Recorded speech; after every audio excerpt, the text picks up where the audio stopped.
Vale, egunon, eskerrik asko lehenik eta behin, hurbildu zarion guztioi, itunaren izenean, itunaren talde osoaren izenean. Una vez que el profesor Eduardo Alonso ha planteado esta perspectiva histórica, y justo además lo hemos aterrizado muy bien, porque yo justo cojo, ya lo teníamos coordinado, cojo el relevo para centrarme en ese año 2020 en el que hay unos cambios y a su vez yo voy a hacer un poco de intermediario entre ese siglo XIX y los ponentes que van a venir a continuación, que van a centrarse más desde una perspectiva jurídica, un poco en esa pregunta que planteamos aquí, ¿no? ¿Cómo queda la situación a partir del 2020 y cuál es el futuro del encaje, desencaje, llamémosle, de las haciendas forales dentro del marco de estabilidad presupuestaria y sostenibilidad financiera? En mi caso, voy a centrarme en explicar, insisto, ese año 2020. Previamente, si quiero empezar con un breve contexto planteando un poco el marco general que se establece desde el 2012 y luego centrarme en estos cambios que se dan en el 2020, que son los que abren la puerta luego a la siguiente ponencia. Yo insisto, por un lado, algunas de las cuestiones que planteo aquí las han negociado gente que está aquí y por lo tanto eso siempre da un respeto por lo que puedas aportar o no aportar, pero bueno, yo intentaré darle un tono divulgativo o de transferencia para que se entienda, y luego también, sobre todo, hacerlo lo más comprensible posible. En este artículo, de manera no tan comprensible, pero sí que ya me centro desde una perspectiva más puramente académica en lo que es esta cuestión, por si alguno tiene interés, y desde ITUNA hemos hecho varias investigaciones en sus últimos 2-3 años sobre este tema, y luego también me centraré sobre todo en la parte fiscal, financiera del asunto, ya que la parte jurídica se va a tratar a continuación por los siguientes ponentes. Vayamos primero a establecer un poco lo que es el marco general, ¿no?, en el que nos estamos moviendo, este marco de estabilidad presupuestaria, sostenibilidad financiera. El origen de estas reglas fiscales, llamémosle, vienen en primer lugar desde la Unión Europea, en ese puzzle que hay de reglas fiscales, con el famoso Pacto de Estabilidad y Crecimiento. Como ya ha planteado Edu, ya desde el principio del siglo XXI se establecen aquí leyes que van a transportar todas estas reglas fiscales a otras reglas fiscales concretas dentro del Estado, y ahí los Estados miembros han tenido mucha libertad, dentro de los márgenes que establece la Unión Europea, pero libertad para establecer sus propios sistemas. Y en el caso de España, pues a partir del año 2008 está ya la gran crisis, y en el 2011 a todos nos sonará la famosa reforma express, esa Constitución que era irreformable y de repente de un día a otro se reformó, y esa reforma vino a abrir las puertas, o bueno, lo que estableció esta reforma respecto a unos objetivos mucho más estrictos de déficit, deuda, etcétera, nos llevó a la aprobación de la ley, al desarrollo de la Ley de Estabilidad Presupuestaria y Sostenibilidad Financiera de 2012. Estos son, y aquí se establecen, la ley tiene muchos puntos, pero principalmente me voy a centrar en los famosos objetivos de deuda y los objetivos de déficit, ¿no? Hasta cuánto se puede, qué déficit puede tener cada nivel de administración, qué déficit puede tener qué nivel de deuda puede alcanzar esa administración. ¿Cómo funciona esta ley de estabilidad? Y no voy a entrar en profundidad, pero por simplificar, porque además nos suena por los medios de comunicación, al final se establecen principalmente sendas trienales de objetivos de estabilidad presupuestaria y deuda pública entre las distintas administraciones. Entonces se dice, vale, pues la Administración Central puede tener este déficit, la Seguridad Social este año se puede tener en déficit hasta este porcentaje del PIB, las comunidades autónomas, y luego por último tenemos esa marabunta, llamémosle ese cajón desastre de entidades locales, que en el caso de la Ley de Estabilidad Presupuestaria del 2012 no diferencia ni entre diputaciones ni ayuntamientos, ni diferencia entre diputaciones principalmente de régimen foral y de régimen común. Claro, sin saber tampoco experto en el tema, sorprendería, ¿no? O sea, las diputaciones forales, una de las entidades subestatales con más poder fiscal a nivel internacional, comparadas con una diputación de régimen común, que no es por infravalorarlas, pero son instituciones secundarísimas dentro del régimen común y que no tienen capacidad prácticamente fiscal. Entonces, lo que nos vamos a encontrar es que el Estado, en esta ley, las equipara, y en realidad, y un poco conectando con la ponencia del profesor Alonso, a mí me recuerda a esa frase que plantea Clavero, el profesor Clavero, de que el concierto económico es un concierto económico que juega en campo ajeno desde hace muchos años. Él lo hace desde una perspectiva histórica en un contexto, en un marco de un constitucionalismo empecinadamente unitario, y lo plantea por las incongruencias que el propio sistema español ha tenido desde el siglo XIX para encajar el concierto económico. Yo creo que hay una continuidad en esa lógica, en este tipo de decisiones, porque lo único que creas es un problema a futuro. Igual en el momento, en el 2012-2013 no lo creo, aunque las diputaciones ya lo percibían, pero ese problema lo que hace es estallar más adelante, crear ineficiencias, crear tensión, etcétera, por no buscar una solución en el inicio. Entonces aquí se ve claramente que hay una incongruencia, una inconsistencia entre una diputación foral no puede ser tratada igual que una diputación de régimen común, y se ve ya en el origen, y de hecho las diputaciones forales del Gobierno vasco, como ha comentado el profesor Alonso, lo ha ido demandando, criticando desde ya el de 2012 hasta la actualidad. Inicialmente, y voy ya dando pasos, una vez que se establece ese marco general, la propia ley de estabilidad y el concierto sí que prevé que los objetivos esos de déficit y deuda, en el caso de Euskadi, se negocien dentro de la comisión mixta, que es un organismo paritario y un organismo bilateral, ¿no?, de negociaciones Euskadi-Estado. Pero hasta el 2020 esas negociaciones tan solo incluían al Gobierno vasco, a lo que llamémosle a las instituciones comunes de la Comunidad Autónoma del País Vasco. Y en cambio las diputaciones forales seguían atadas, llamémosle, a lo que se hacía en España para las diputaciones de régimen común, ayuntamientos, etcétera. Insisto, eso fue una demanda constante por parte del Gobierno vasco y diputaciones: oye, esto hay que cambiar, esto hay que reformular, esto hay que cambiar. Y de nuevo, como suele pasar mucho en el concierto, pues hasta que la historia del concierto, hasta que esa necesidad o esa obviedad no se convierte en una urgencia, no se afrontó esta cuestión. ¿Cuándo va a llegar esta cuestión? ¿Cuándo se va a afrontar? Pues con la COVID-19, y por eso ahí hay un cambio en ese año 2020, que es lo que ahora voy a empezar a tratar un poco en los acuerdos del 2020, los distintos acuerdos que se plantearon primero en las comisiones mixtas y también fuera de ellas, que modificaron este marco que os comento. Y las fechas son importantes porque ya se os van a hacer conocidas, el marzo del 2020, etcétera, esas fechas que a todos nos han quedado grabadas. En febrero, el 27 de febrero del 2020, el Parlamento español aprobó, por un lado, los objetivos de déficit y deuda para las distintas administraciones para el 2020 y también la senda de déficit y deuda para el 21-23. Aquí tenéis lo que planteo un déficit para el 2020 para el conjunto de las administraciones públicas del 1,8% del PIB. El 0,5 lo asumía la Administración Central, el 1,1 la Seguridad Social, las comunidades autónomas el 0,2 y las entidades locales, por eso diferencio en colores, se supone que tenían que quedar en un 0%. La comisión mixta que se celebra, ya veis, poco después, 15 días después más o menos de esta decisión del Parlamento, esta ley del Parlamento, pasan a negociar lo que va a ser el déficit de la comunidad autónoma, que la comunidad autónoma, como ya venía en un proceso de saneamiento de las finanzas, decidió: oye, vamos a apostar por seguir con una deuda cero, entonces negocia que nos vamos a endeudar cero y así también vamos a reducir nuestra deuda. Pero y a las diputaciones y ayuntamientos simplemente se les aplica lo que se les está aplicando a las entidades locales a nivel español, que es cero. Como podéis ver, 11 de marzo del 2020, Gobierno vasco, diputaciones, ayuntamientos vascos no pueden endeudarse, tienen que tener un déficit cero. Es lo que queda plasmado a partir de este acuerdo de la comisión mixta.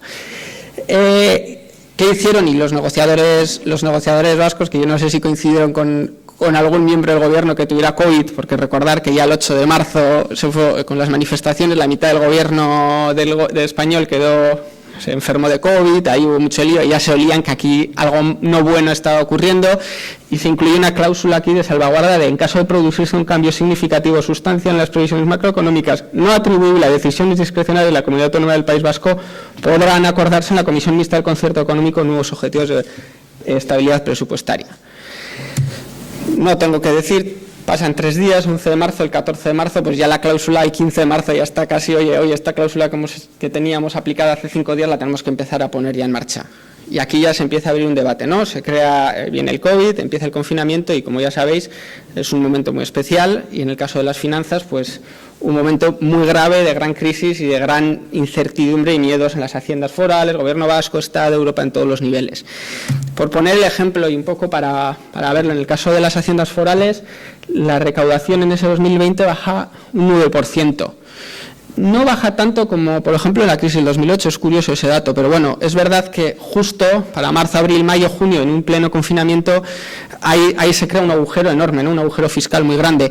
Y para que os hagáis una idea, cuando decía antes la Diputación de Régimen Común y la Diputación Foral, las haciendas forales están asumiendo aquí más o menos los mismos retos que estaba asumiendo la Hacienda Central, que ese año más o menos también la recaudación fiscal del propio Estado baja en torno a un 9%, para que os hagáis una idea de que estamos hablando de instituciones que en lo tributario, lógicamente con diferencias, pero tienen muchas similitudes en el funcionamiento y sobre todo en las necesidades de financiación. Claro, ante esta situación, ese pacto de estabilidad de la Unión Europea del que hemos hablado se suspende, se aplica lo que había en ese pacto, había una cláusula, por primera vez en la historia se aplica la cláusula de salvaguarda del pacto de estabilidad presupuestaria de la Unión Europea y se dice a los Estados miembros, vale, aquí hay un agujero, arreglaros como podáis. Este año no vais a tener, en este año 2020 no vais a tener que preocuparos por las reglas fiscales, la disciplina, el déficit, la deuda, buscaros la vida y que cada Estado miembro con las necesidades que tenga se arregle como pueda. Claro, ¿eso qué le abrió la puerta? Al Gobierno central, al Estado, decir, vale, tengo herramientas, tengo capacidad de endeudarme para poder enfrentarme a esta gran crisis, a este gran agujero fiscal. Pero en un primer momento, y estamos hablando de marzo, estamos hablando de abril, mayo, junio, no extiende ese problema o no extiende esa capacidad de funcionar o esa capacidad de actuar financieramente ni en las comunidades autónomas ni en las entidades locales. Y recordar que lo que, por ejemplo, en el caso de Euskadi, estamos hablando de que en el marzo se había aprobado quedarse con un déficit cero y por lo tanto te encuentras con un agujero fiscal enorme y unos acuerdos de marzo del 2020 de déficit cero. Y el Estado, en ese momento, gastando las puertas, que era lo que le tocaba, en ese momento, cubriendo todo ese agujero fiscal vía deuda, vía como pudiera.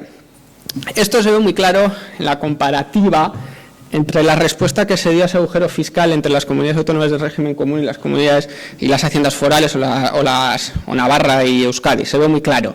¿Qué hizo el Estado? Dijo, vale, yo me puedo endeudar, yo puedo asumir déficit, puedo ponerme en marcha unas políticas expansivas para poder hacer frente a este tema, y lo que hizo simplemente fue decirles a las comunidades autónomas del régimen común, no necesitáis que os cambie el marco de estabilidad presupuestaria porque yo os voy a entregar yo dinero vía todas las herramientas que tengo en el sistema de financiación de régimen común o de régimen autonómico de régimen común. Claro, pero ese sistema es completamente independiente a las haciendas forales, que funcionamos fuera de ese régimen. No quiero en este caso entrar en ese tema porque eso daría para otro largo debate, quitando ese fondo COVID-19 que en cierto modo sí creó una herramienta transversal a los dos sistemas de financiación, que yo creo que se podría abrir, insisto, un debate interesante al respecto, pero sin entrar en ello, lo que nos vamos a encontrar es que mayo, junio, julio del 2020 las comunidades autónomas de régimen común tenían más dinero que incluso en el 2019. Más dinero, ya no estamos hablando que tenían menos, que tenían más y además no se habían endeudado, porque se había endeudado el Estado por ellas. Y de hecho hay una frase aquí de María Jesús Montero, la ministra de Hacienda de la época, que lo dice literalmente: para las comunidades autónomas es como si no hubiera habido crisis. Claro, esto no cuadra con este gráfico, porque claro, estaba hablando de las comunidades autónomas de régimen común. ¿Qué estaban haciendo las haciendas forales en esos primeros meses donde el marco de estabilidad presupuestaria seguía siendo tan rígido el 0%? Aplicar, igual que el Estado, un montón de políticas, un montón de medidas en el ámbito de la política fiscal, medidas tributarias, etcétera, etcétera. En el ámbito de la política presupuestaria, revisar la política de gasto, revisar lo que es todos los presupuestos, las modificaciones, todo lo que haya que hacer de manera además urgente y rapidísima, como se ve que actúa en ese momento tanto las diputaciones como el Gobierno vasco. Todo lo que tenía era condicionado este acceso a la deuda. Claro, habías dicho en marzo que te ibas a endeudar, que no podías asumir déficit, que no ibas a asumir deuda, pero te encuentras que necesitas deuda. Ya no es que no quiera o que no pueda, o sea, necesito endeudarme porque la situación lo requiere. Claro, esto en este contexto empieza a aumentarse la tensión, ¿no? Y creo que se puede ver claramente la diferencia. Para mí este es uno de los gráficos que explica mejor esa diferencia entre un sistema de financiación de régimen común y los sistemas forales. Este es el gráfico de la capacidad o necesidad de financiación de las comunidades autónomas en julio de 2020. Si podéis ver que La Rioja, Canarias, Baleares, Asturias, Cantabria, Andalucía, no solo no tenía necesidad de financiación, sino que es que estaban incluso con superávits. Hay algunas comunidades autónomas que en el 2020 redujeron deuda. Claro, porque estaban dopadas literalmente por el Estado. ¿Qué nos encontramos? Que Navarra y Euskadi no están en esa situación, están en la situación contraria. Pero el Estado seguía aplicando la misma lógica en las dos. Oye, como yo no he retocado el marco de estabilidad presupuestaria, no lo toco para unos, no lo toco para otros. Claro, pero a mí me estás creando un agujero mientras que al resto no. Y esta situación fue creciendo la tensión intergubernamental y un poco también, porque estos datos eran obvios, llevaron a que ya en julio del 2020 se reúnan el Gobierno vasco y el Gobierno central y ahí sí acuerden darle solución a este problema. En un primer momento, la solución, y aquí había puesto lo de que en marzo del 2020 aplica por primera vez la cláusula de salvaguarda la Unión Europea, porque a veces es fácil echar el balón fuera y decir, no, como Europa no me deja, pero es claro, el Gobierno vasco decía, oye, Europa te deja, lo que me tienes que decir es que lo que Europa te deja a ti también dejármelo a mí, que era un poco también esa defensa de por qué no estás dándome estas herramientas que tú sí estás usando, ¿no?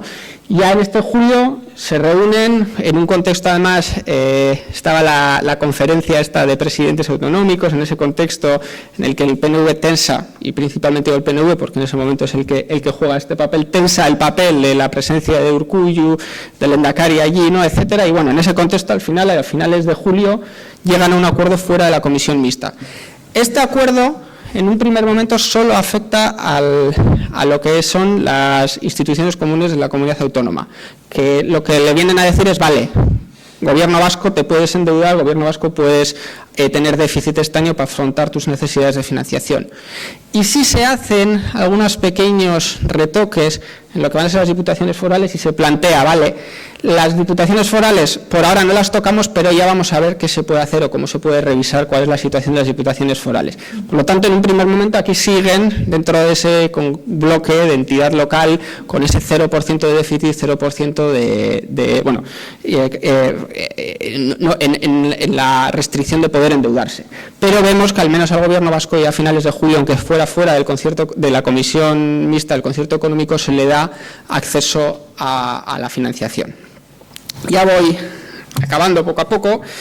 ¿Qué es lo que se ve? Y es la relación entre estos dos gráficos. Aquí, en el concierto económico, bueno, debido al concierto económico y como ha comentado antes la diputada de Hacienda, claro, lo que consigues con esto realmente es poder endeudarte para poder hacer frente a tus necesidades de financiación, es decir, que no venga el Estado, sino que tú ya te buscas las castañas fuera del Estado, fuera de lo que un poco lo que se criticó, incluso lo han criticado académicos del mundo del régimen común, ese papá Estado que viene al fin y al cabo a narcotizar el funcionamiento de las haciendas de régimen común.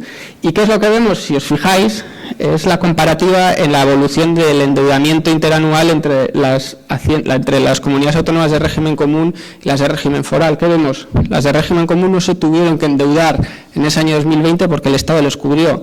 ¿Cómo se cubrieron las haciendas forales y el Gobierno vasco? Mediante endeudamiento, mediante un crecimiento grande de endeudamiento, igual que lo habían hecho en el año 2008. Esto, al fin y al cabo, ¿qué era este acuerdo? Este era el acuerdo que garantizaba el cumplimiento del principio de responsabilidad fiscal y riesgo unilateral. Yo asumo las consecuencias y la evolución de mis cuentas y no viene el Estado a cubrirme como ha hecho en el régimen común. Por lo tanto, es un ejemplo del libro de las diferencias de comportamiento y funcionamiento de dos sistemas. Un sistema de descentralización fiscal inacabado y con muchas deficiencias, como los académicos del ámbito aceptan y de hecho solicitan una reforma del mismo, y un sistema de federalismo fiscal integral completado que asume las consecuencias y todos los riesgos que supone asumir toda esta autonomía fiscal y financiera. De hecho, bueno, para ver un ejemplo, no es la primera vez ni la última que el Lehendakari Urkullu ha escrito un artículo en El País, bajo su firma, pero para ver la importancia que tuvieron estos acuerdos de julio, es un ejemplo pues, de que el propio Lehendakari escribió un artículo en El País explicando precisamente que con el pacto logrado los responsables de financiar el déficit son las instituciones vascas. No faltó la contraparte y incluso en esta situación, incluso viendo lo que se estaba viendo, que era lo que asumías, que era endeudarte, que creo que nadie cree que endeudarse es algo bueno, me refiero per se, aunque pueda ser necesario, En el otro lado, la campaña de determinados sectores anticoncierto no perdió oportunidad para decir que esto era un privilegio, que aquí había un trato de favor, etcétera, cuando precisamente estás demostrando lo contrario, que era exactamente lo contrario a lo que se estaba criticando. Acabo ya con esto, y ya, porque en esto ya se van a entrar los siguientes ponentes. Estos acuerdos que se hicieron en finales de julio fuera de la Comisión Mixta del Concierto Económico se ratificaron en la Comisión Mixta del 30 de septiembre de 2020 y además en esa Comisión Mixta del 30 de septiembre de 2020 sí se aprobó una novedad, un punto nuevo, y fue que por primera vez dentro de ese marco, desde el 2012, se les dio o se reconoció un estatus diferencial, al menos en lo práctico, a las diputaciones forales para poder endeudarse, para poder tener unos objetivos de déficit de deuda propios y diferentes a ese 0% general de las entidades que se les metía en el bloque de entidades locales. Y de hecho se argumenta en base al principio de riesgo unilateral, porque era algo obvio, o sea, los números obviaban que había una necesidad, obviaban que había un problema, y la propia Comisión Mixta aparece, en los propios actos de la Comisión Mixta aparece. ¿Por qué? ¿Por qué se le reconoce ese estatus diferencial? Y se dice, porque las diputaciones forales tienen amplia potestad tributaria en los territorios históricos, de modo que, ante una situación de crisis económica, soportan de forma inmediata las caídas de ingresos, que no son compensables mediante transferencias ordinarias de otras administraciones, y por lo tanto pueden necesitar acudir al endeudamiento, no siendo consideradas entidades locales a los efectos de la posibilidad de incurrir en déficit de deuda. Es decir, por primera vez se le reconoce un estatus diferencial que luego, insisto, en la parte jurídica ya debaterán y yo no pienso entrar. ¿Cómo llegamos y qué es? Para que se vea en la práctica, que a veces aquí hay mucha palabrería y es un poco más complicado visualizarlo. Para visualizarlo, al final en la Comisión Mixta se aprueba, y hasta septiembre de 2020 se aprobaba simplemente unos cuadros de objetivos de estabilidad solo para la comunidad autónoma, y lo podéis ver, Comunidad Autónoma del País Vasco, objetivo de estabilidad. Pues en el 2020 el 2,6 y en el 2021 el 2,2. De ahí en adelante, desde septiembre de 2020 hasta hoy en día, lo que vamos a tener es un cuadro añadido en el que también se incluyen las diputaciones forales independientemente del Gobierno vasco. O sea, por un lado el Gobierno vasco y luego por otro lado las diputaciones forales. Como podéis ver, es exactamente igual el objetivo de estabilidad para las diputaciones forales 2021. ¿Cuál es la situación en la que hemos llegado desde ese 2020 hasta la actualidad? En todo este trienio 21-23, el Gobierno español ha ido alargando, ha ido ampliando lo que es la suspensión de estas reglas fiscales. Por lo tanto, todas las reglas o todos los objetivos que se han estableciendo tenían un carácter de referencia, no vinculantes. Desde el 20, 21, 22, 23, comunidades autónomas, entidades locales, gobierno de seguridad social han tenido, llamemos, una libertad en este sentido, aunque se les ha intentado controlar. La Unión Europea, a su vez, ha ampliado la aplicación de la cláusula de salvaguarda en el 21, 22, 23, es decir, hasta la fecha, y la realidad es que ahora, y ahora ya acabo, Joseba, no me vuelvas a dar al pitido, acabo ya con esto. En el 24 es cuando, puesto la palabra terra incógnita, no supongo que a muchos de los que estáis, muchas de los que estáis aquí ya sabéis más o menos hacia dónde vamos a ir, pero sí que se abre un periodo nuevo en la revisión de este marco que acabo de explicar. Por un lado, la Unión Europea, en principio, y me parece bastante claro, recuperará de nuevo las reglas fiscales ahora en 2024, pero no las va a recuperar como hasta ahora. Y ahora ya llevan todo este año, bueno, llevan ya desde el 2020 debatiendo una reforma del marco de estabilidad, de esos pactos de estabilidad a nivel europeo, que repercutirá en los Estados miembros. Por lo tanto, los Estados miembros a su vez van a tener que modificar o revisar su propio marco de estabilidad interno. En este contexto, el ámbito español, en este momento hay cierta incertidumbre, ¿no?, sobre el nuevo gobierno, pero el nuevo gobierno va a enfrentarse a varios retos que van a estar directamente vinculados con esto.